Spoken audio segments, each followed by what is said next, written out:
Good afternoon, everyone, and welcome to concert number 26 of the Kerns Corona Casa concert series.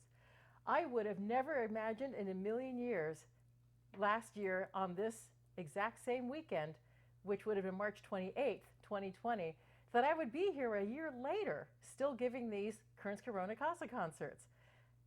Um, Part of me is very excited for having the opportunity to play all these concerts every other weekend for an entire year for all of you. And the other part of me is thinking, can we please just get this over with so that I can get out and play in person in real life in an actual venue? But to tell you the truth, I've been having a blast with these, and I hope that you all have too. So, our setup today is a little bit different. I don't know if you can see what I have here, but I have some piano rolls that are part of the collection of 200 plus piano rolls that I inherited from my parents.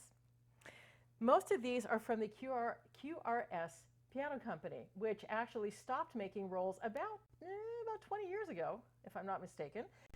And they go with the player piano that I also inherited, which is on the other side of the room, which you can't see right now. We'll have to save playing one of these on that piano for another concert.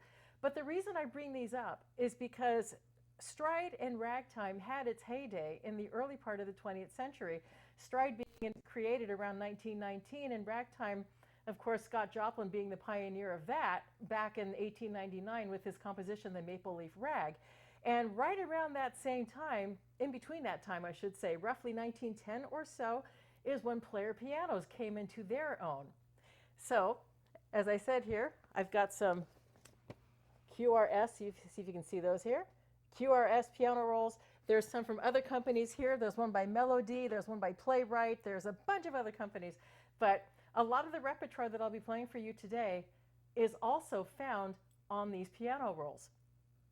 So there we go. Let's start off with a ragtime pioneer who is in the same caliber as Scott Joplin, but believe it or not, I'm not playing any Scott Joplin today. I wanted to issue myself a challenge. Could I create an entire ragtime and stride concert and not include any music by Joplin?